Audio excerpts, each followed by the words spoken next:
Good evening and welcome to another edition of Choose to Challenge. I am LaWanna Bradford with the Bradford Group as well as the Bradford Group Consulting. And for those of you who are tuning in for the very first time on E360 as well as our streaming audience on Facebook, Roku, Apple TV, and Samsung TV, Choose to Challenge is a platform designed to challenge women in particular as to anything that is preventing them from elevating and expanding to the best and highest versions of themselves. This can be everything from limited thinking, those mindsets, right? It can be everything from the systems, norms, institutions that are getting in our way from elevating and expanding and being our true authentic self. And we have challenging discussions on this platform, and today is no different. This is National Minority Mental Health Awareness Month, and May was Mental Health Awareness Month. And you may be thinking, well, didn't we just do this? Why do we have to have a specific focus on minority mental health? And we're going to get into that and explain why it is important for us to spotlight this and to create awareness and to shift and change the narratives and to break the biases that are out there when it comes to mental health and mental wellness. I hope to be joined shortly by my guest, but before we get into our discussion with Mental Health Awareness Month as it relates to our Black and Brown communities, I am excited to announce our sponsor for this evening, which is the Celebrate You International Women's Conference, which will be held July 22nd and 23rd. It is a virtual conference, and I will show you the video so you can learn a little bit more about the amazing lineup of speakers that we will be having at this event. Get ready to be transformed. Join us online on July 22nd and 23rd, 2022 at the Celebrate You Virtual Women's Conference. This is where you will expand your faith, your family, and your finances. Get strategies and inspiration from LaWanna Bradford, Dr. Duran Shea, Barbara Beckley, Shay Brown,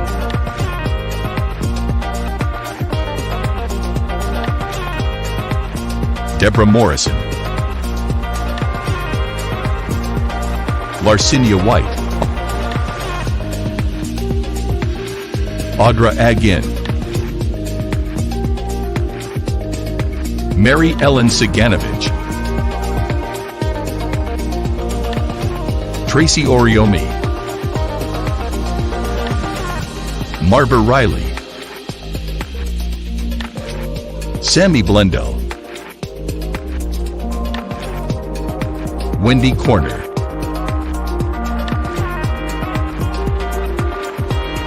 Jacqueline Lulu Brown, Irene Baxford, Serena Bufalino. Join women and men from around the globe. Register today. I am so excited about this conference because it is truly designed to expand, challenge, to provide tips and tools for women in all facets of wellness, the 5 pillars of wellness, which is mental, physical, emotional, spiritual, and financial, because we know it does take money. And I have a special guest that I want to bring on right now so you can hear what she has to say about this upcoming conference. And this is the co-founder of the Celebrate You Women Embracing Wellness movement, Miss Barbara Beckley.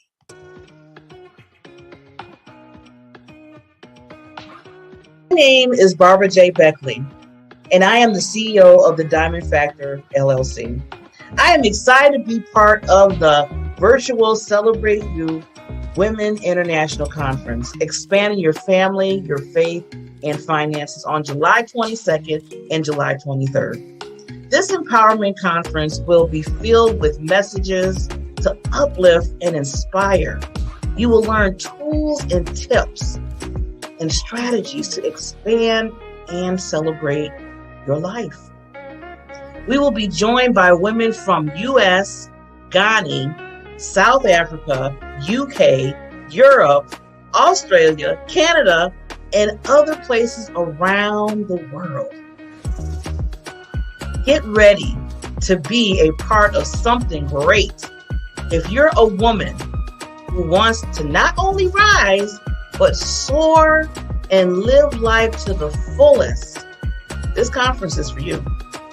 My presentation is entitled Understanding and Discovering Your PPD, Your Purpose, Your Passion, and Your Drive, and understanding that's your anchor, that's your foundation to move forward in life. I look forward to meeting you at our virtual Celebrate You Women's International Conference. Remember, when you expand your family, your faith, and your finances, you increase your impact, influence, and income around the world. Register today. Use the link below.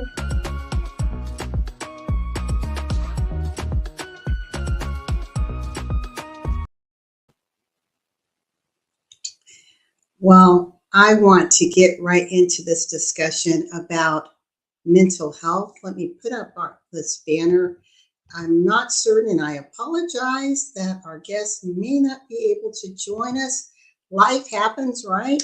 But we were going to talk about mental health, a growing concern for your Black and Brown communities.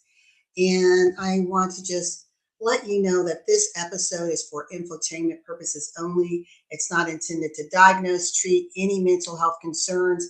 And for immediate support, please contact NAMI.org, that's NAMI.org, or call the Suicide Prevention Hotline if you feel that you or someone you know may be in a state of crisis at 800-273-8355.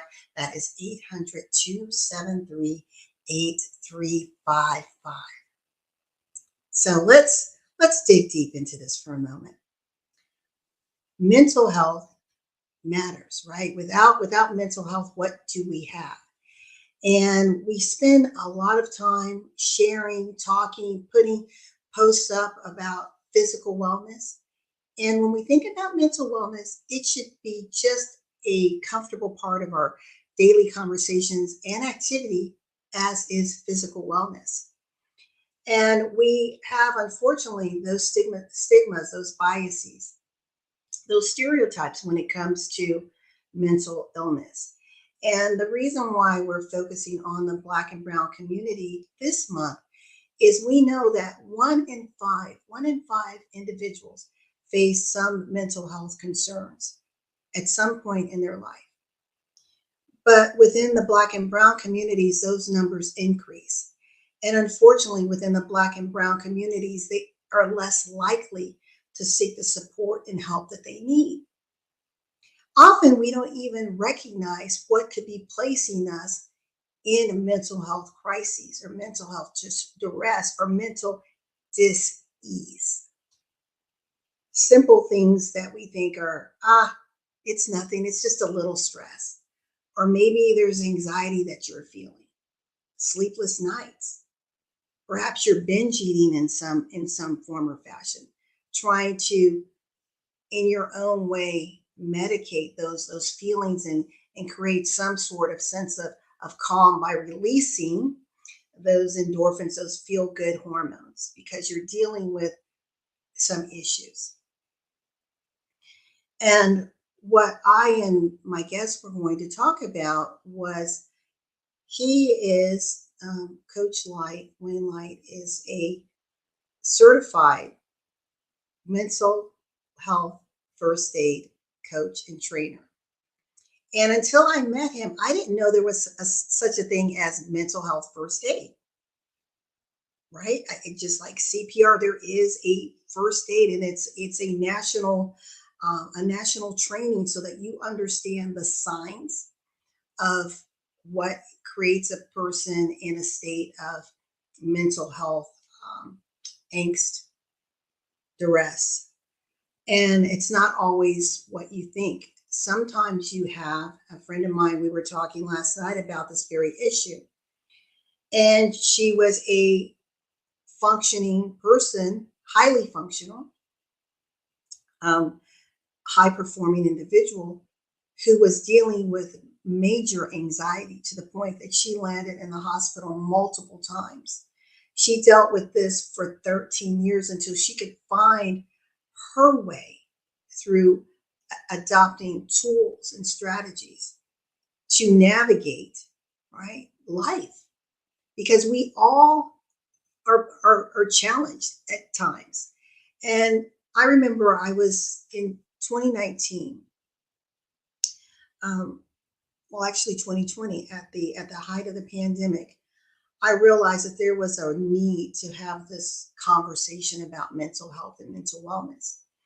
And so I and a group of amazing women came together, and these were mental health advocates, and we started our mental health wellness panel, which we met every single month, and we streamed on Facebook, and later we were picked up by um, Experience on Demand TV, and we were there for a year, and it was a great community of conversation, and where we were challenging the narratives and so many things that can cause us to have mental wellness concerns.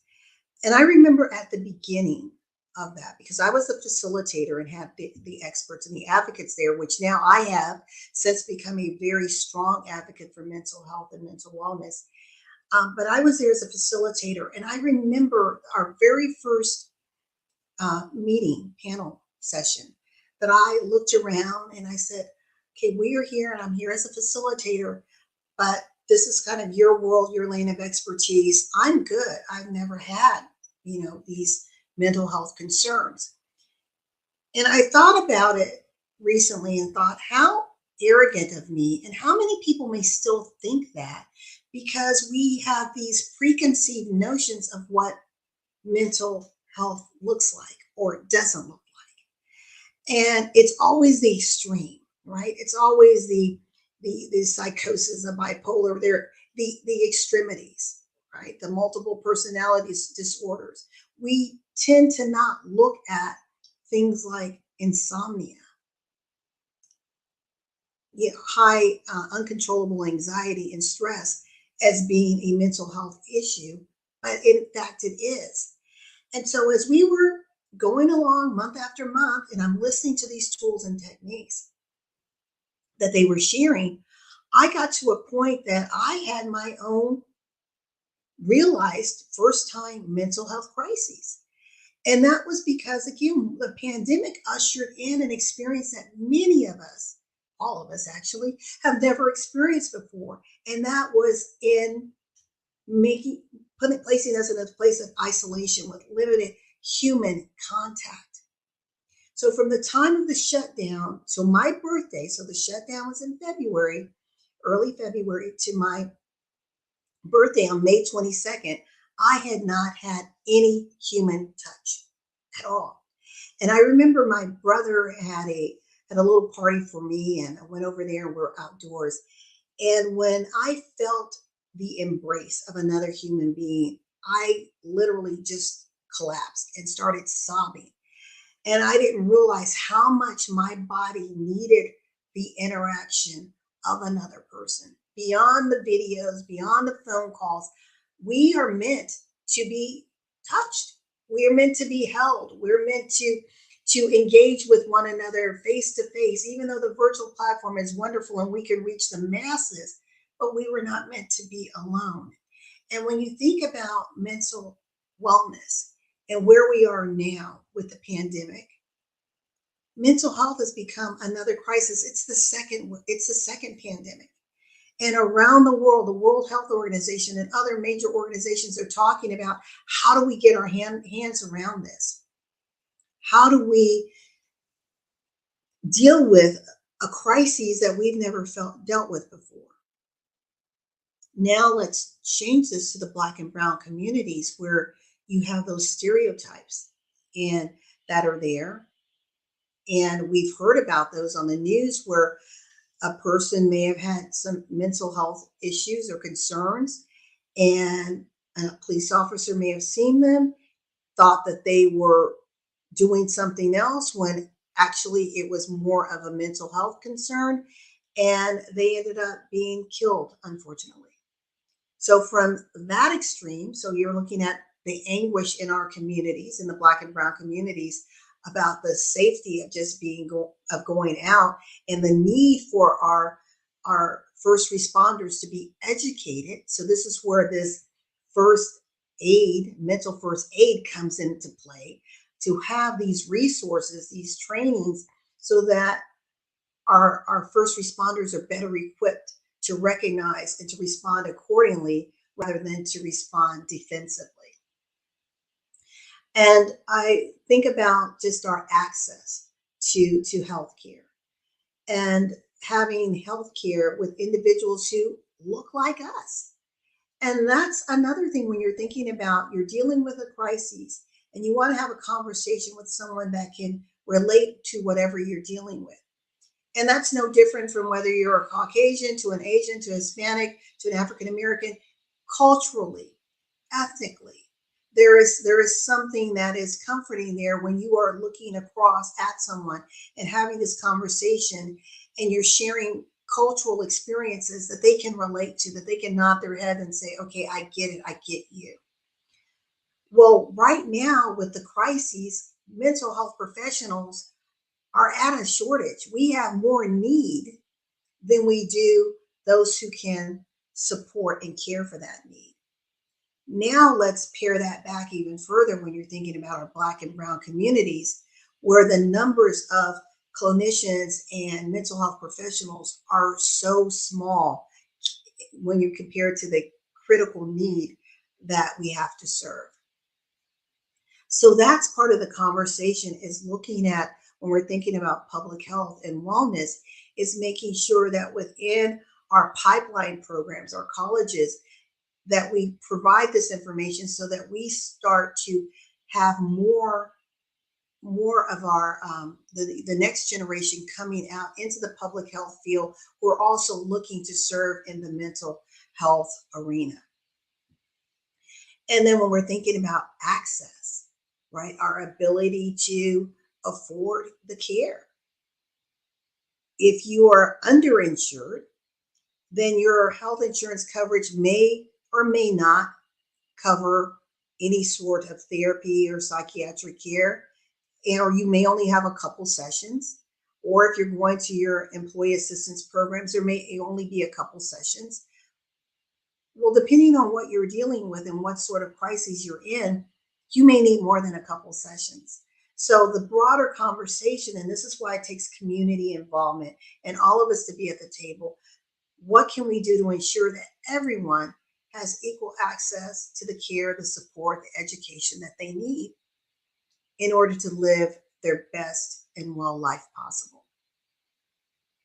I want to pause for a moment, and I want to share this this wonderful commercial about breaking the stigma around mental health.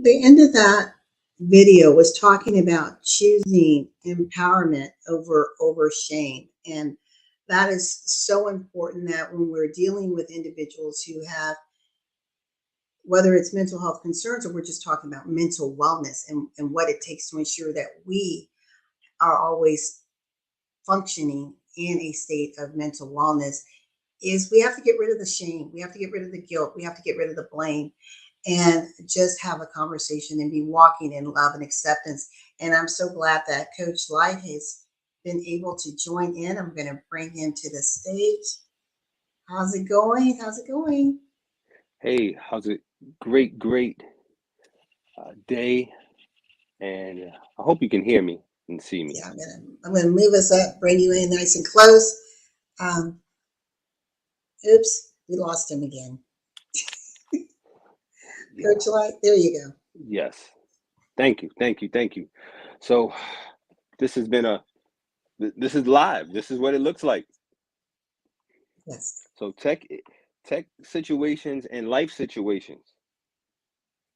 exactly. And I love what you just said, and I want to tell the audience just a little bit about you. And um, no worries. I think I kind of set the stage for our conversation. But Coach Lyte Brown, Wayne Lyte Brown, is the founder of Avoid Being Average in design, coaching, and consulting. He is a certified mental health first aid trainer and consultant. He's an optimistic mastermind and a resilience trainer. And he started, gosh, 460 something days ago, a clubhouse entitled Optimistic Masterminds. And it's all about the value of us being optimistic. And we're going to talk a little bit about that. But I first want to talk to you about just what's going on right now. So, like you said, life happens, technology Yes. happens, and you and I had spoken earlier. We had our game plan, and it's like, oh my gosh, what's going to happen here?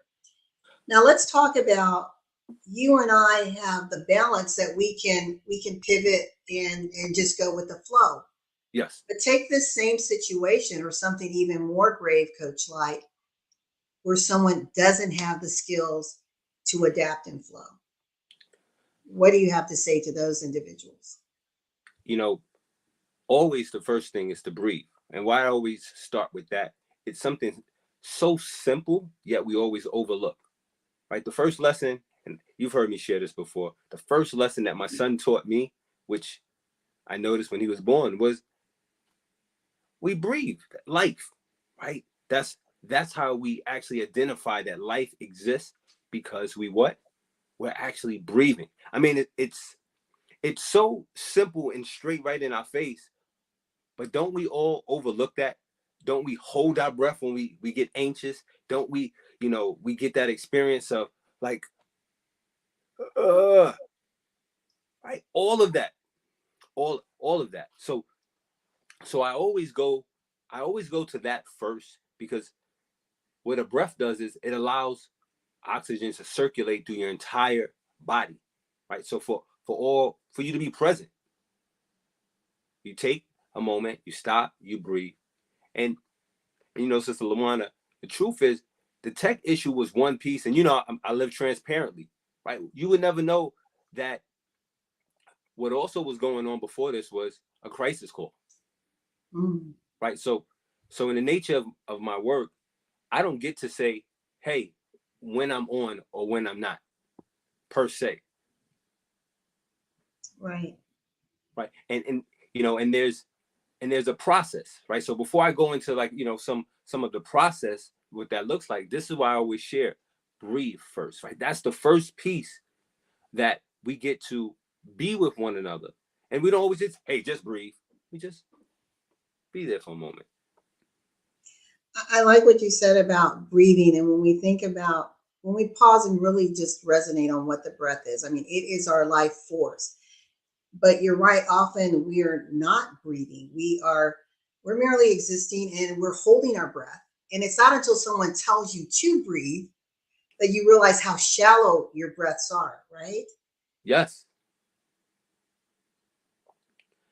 And it's interesting. We can see it, we can experience it. And for anyone that's maybe listening, if you see me stop and I gasp for a moment, right, it's because I've actually personally, I had to teach myself how to reiterate breathing. I think we had this conversation before, Yes. right? Recovering from a car accident. So it's like, how do you know these things? Sometimes you don't know it until you're in the situation. Wow, just like CPR, there are structural procedures and making sure people reclaim and regain like their well-being. One of the things that I was talking about before you came on was we celebrated and acknowledged Mental Health Awareness in May. And that some people are wondering, okay, well, just bundle everyone in that. Why do we have to have a separate mental health focus for Black and Brown communities?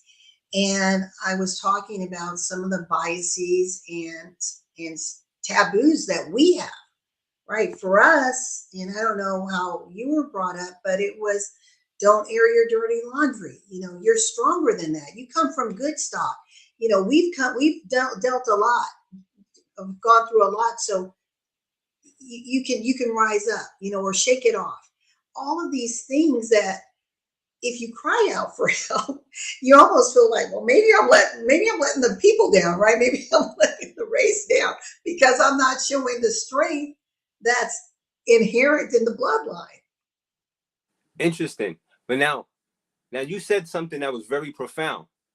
Do you or do we know, right? The Black and Brown community, do we know what a cry for help looks like? So like, anyone that's listening in, I want everyone to just stop, right? Again, take a moment and breathe, and let's look at what that actually looks like. Because see, from a space of mental health and well-being, it's a human conversation. We all work, right, the same, but the variable that's different is our triggers. Yeah, that's one of those psychology words, right? Those triggers, right? Meaning that what stimulates what's stimulating the response of safe or not safe, right? In simple language, working or not working, or functioning or not functioning from our mental and our mental capabilities to be able to operate, and produce in our normal functioning. Yeah, I think that's important. I suffered from migraines for years, ever since I was 16, and gosh, for probably 4 decades.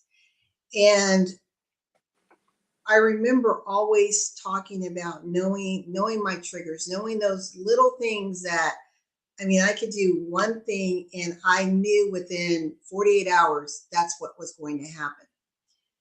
Well, most people don't think about migraines in mental health. Yes. But they are very much linked, because when you're suffering from, if you're an actual migraine sufferer where you have chronic migraines, they're debilitating. You have no ability to function. The rationale of your mind, it's not there. It just, you have the inability to perform and to be cognitively present. And you think about, we're medicating. I get it, to manage pain, and you get that too. But when we can understand our triggers and learn how to free ourselves from those things that can cripple us or place our well-being at a state of risk, I think it helps us to go down a path of healthier living. And I'm not minimizing any mental health crises that someone's going through, but we always talk about the crises, and I'd like you to talk to us, Coach Lyte, about the mental wellness journey. You don't have to be in crises to then start thinking about your mental health. Like, you don't have to wait until you're overweight to think about physical health. Exactly. So, mental health is your state of awareness and your presence. So that's the best way I can summarize it. So, do you have the ability to be present in this moment, in this time? So if I snap my fingers, right? Hey, snap, snap, snap, snap. What am I doing? Right? I'm actually looking to grab people's attention. Right? I'm looking to grab your attention. Right? That was perfect. Right? You heard the alarm go off. Right? So it caught your attention. You were stimulated. Now, what followed that stimulation? Right? Did it interrupt the flow of what you're up to? Right? Were you able to consciously, from a point of control, I want to listen back in or tune back in? So that part is the centerpiece of this. So, there are so many different factors that influence our mental health, right? Just like we have appendages, we have a head, our arms, our legs, toes and fingers, right? Our nose, our ears. You see how all those things that extend, right? We have all of those pieces. But now there are some things that come with us from an emotional standpoint, right? From our genetics, right? That allows us to be more receptible to different facets of our well-being, right? Exposure. Like we know that if you come from a history of individuals who may have had, right, some type of substance abuse, right, the offspring, the children will actually have a higher susceptibility to have those same, you know, same influences. Excuse me. And so I'm present with you guys. I am 100% here, but part of my brain is in crisis intervention mode because I did something which you call a warm handoff to someone else to make sure that, you know, someone is being taken care of, right? So I just wanted to let you know if some of these pings are coming through that you hear, my phone is on silent, but it's for certain situations. And as you see that I'm able to channel, right? You see I'm able to channel my laughter, my enthusiasm, right? That's another ability to know if an individual is in control of their well-being or not, right? Do you have a conscious to say, hey, I can elevate my state or regulate it to be present or to shift my mood? Some people, right? So that's a big piece. And moods are emotions that stay over a period of time. When we talk about changing the narrative and having it become an everyday part of our conversation. Like I said, when we talk about spiritual wellness with no problem, we talk about physical wellness with no problem. I mean, everybody's sharing every fitness tip in the book, every protein shake. Can you imagine, Coach Lyte, if you had that balance of messaging for mental well-being, how the world would start to change because you're creating this awareness, and then with awareness, now I can have application, and with application, I have change, and then I can pass that on to my children. And now I've shifted a generation trajectory. You know, I love how you said the smoothie of wellness, right? So for all you individuals, I'm gonna use this as a real example, right? You have a smoothie that's a mixed drink of things that work for you. And then other people, when I say mixed drink, now some of you adults know what I'm talking about. You go immediately to something called alcohol, right? And then the results of what comes from that is you being in an altered state where you have, right, you lack some control. Now, but I want everyone to just stay focused with me in the smoothie of this, right? Because see, I related to you how things could look and how they can't look. Now, if we're conscious of what we put in that works for us. Now, some of you people out here may have some allergic reactions. Oh, yes, I went there for an intentional purpose. There are some things that's healthy for one individual that may not be healthy for another, right? So if you have an allergy, right, a peanut allergy, a nut allergy, right? Now, you can enjoy a protein shake the same way that, you know, Sister LaWanna, do you have any fruit allergies or nut Shellfish. allergies? Oh, shellfish, right? But you wouldn't put shellfish in your smoothie, right? No one, but who knows? People have their own exotic thing that they do. But what I'm sharing is, you can see that someone that would add, right, some type of nut, which is connected to protein, right, that would not build them. That would actually be a trigger for them, right? So sometimes you hear me using these words. Sometimes there's things that will start, right, will ignite something that does not work. Key thing that does not work for a person's well-being and for them to work optimally.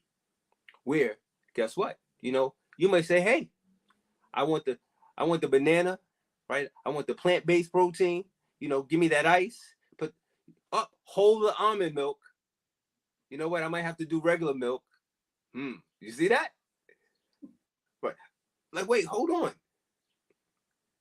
It was even in the reconstruction of the form that could serve as a trigger. I know whoever's listening, they're like, what's going on? Yes. See, Sister LaWanna got me a little activated here. She activated the coach part of me, and she said, right, what it would look like, what would it look like as a smorgasbord of an opportunity for us to be well? Some of us get it through religion, right? Some of us get it through our spiritual practices, right? We know meditation is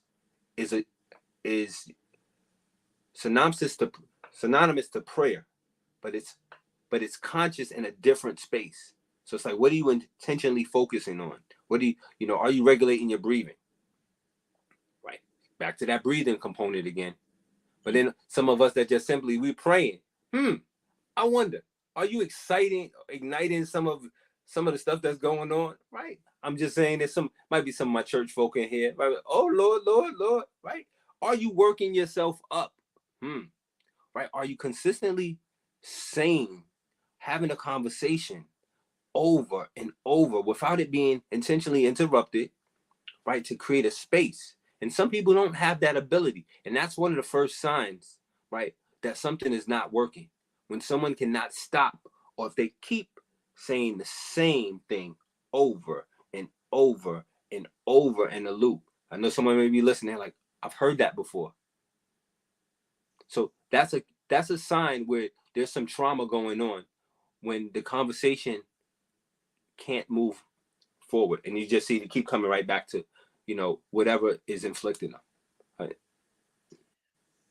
So what would you say, just in your experience, and maybe it's part of your mental health first aid, I don't know, but on the wellness side, not the crisis side, what would you say are the top 3 or 4 things that we can do every day to live a more well mental health life?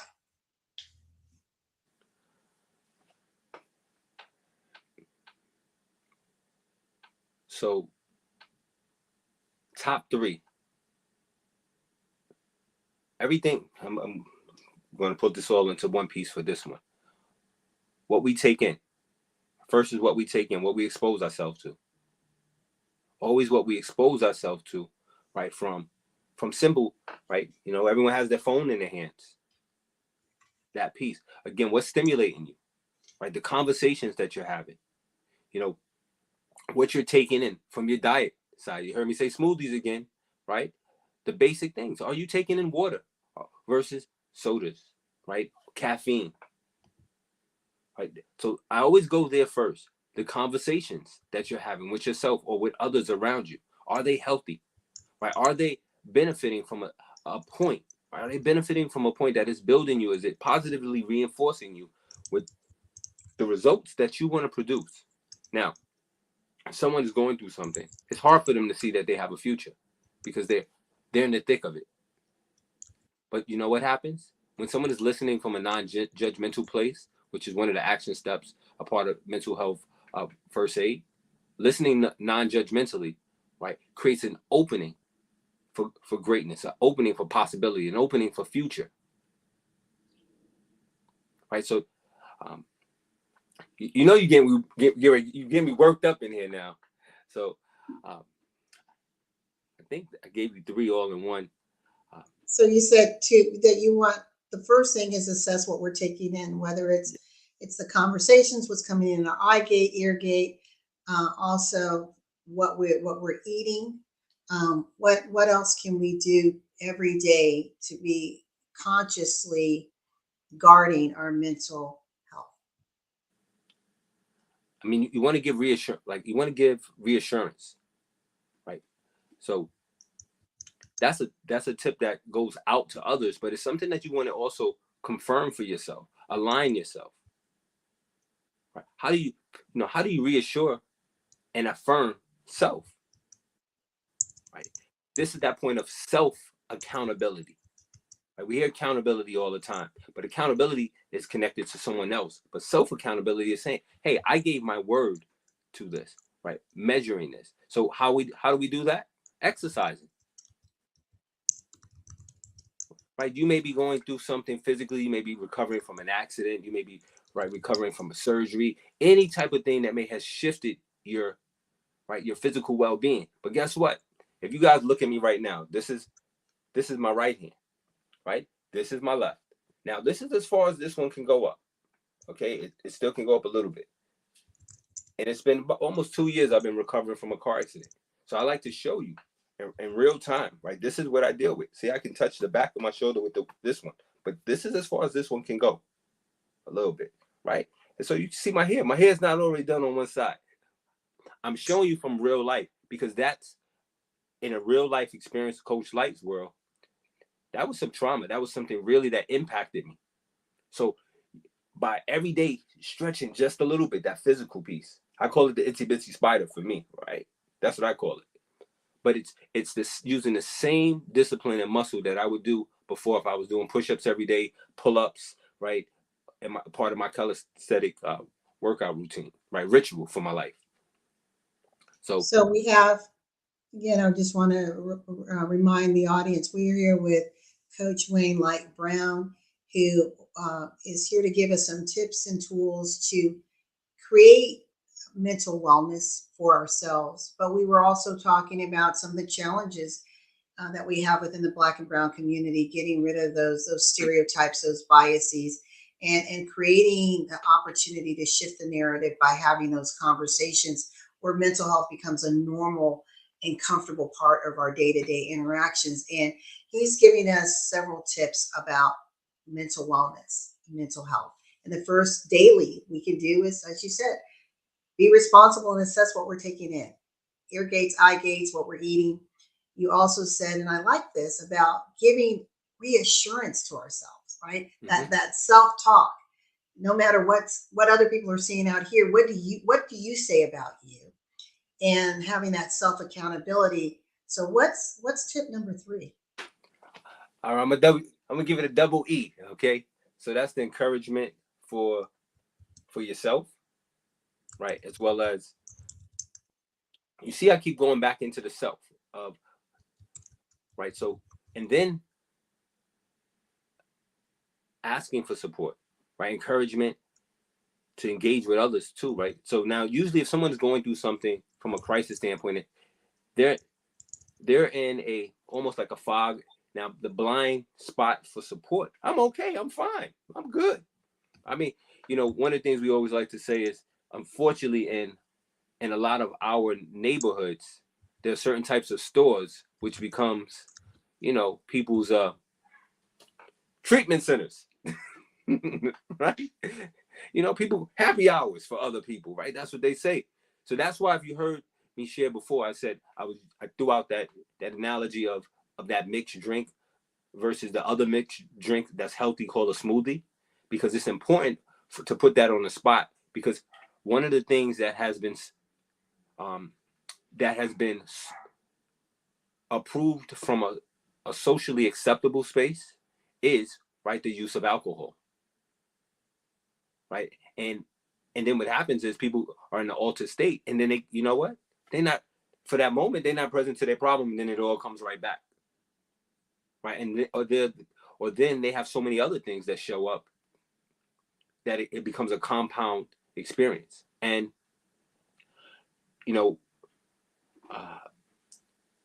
there was another thing that I wanted to share,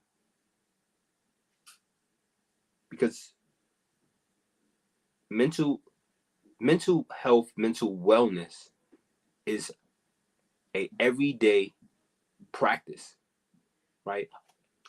Sorry, I got the thought back. No, I want to pause right there. So I just want to echo what you just said. Mental health and mental wellness is an everyday practice. To the listening audience, ask yourself, are you consciously aware of where you stand mentally? Are you consciously incorporating this in your overall well-being journey? You're getting up, you're running, you're exercising, you're biking, you're walking, you're making sure you're doing that smoothie journey. You're doing all of this stuff, which is good. So the body's happy. But then if the mind is is challenged with anxiety, with stress, with insomnia, and all the other things that cause us to have pause, or you find yourself quick to react, right? Something happens and you're just so hot, it's like, why? We need to pause and give ourselves a pulse check and be committed. And it goes back to what you were saying, that accountability, be committed to this mental wellness journey. Coach Lyte, I cannot believe we're almost out of time. And I would like to, and we can talk about it, would love to be able to bring you back if possible this month, because I want to get into this mental health first aid and how individuals can perhaps receive the education, because once you're educated, you're more aware, you can be better equipped, I think, to help your family and to teach individuals what this looks like. And perhaps individuals may want to take it a step further. Some of our health practitioners and advocates that are out there may want to have this type of certification under their belt. So I would like us to really kind of do a deep dive conversation into what actually is it. And maybe you can help us to walk away with a few indicators of what mental duress may look like beyond the biggies that we can see, but and then how to address it when we see it. I'd like to take myself down for about 3 minutes, if that's okay, so that you can speak whatever you're led to speak to our audience. Is that okay? Yes. Okay, perfect.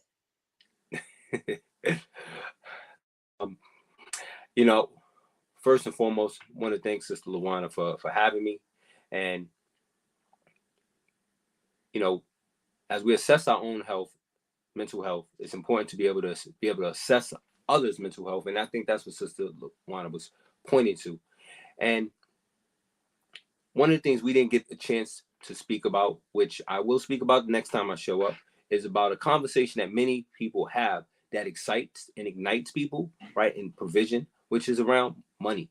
But I want you to think of it as currency, right? I want you to think about the conversation, shifting the conversation of it not just being this tangible thing, but I want you to think about your thoughts as currency, because the thoughts flow through you. They move, right? Like electricity, like energy, pun intended, like light, right? Because we all are light, not just simply me and Coach Lyte.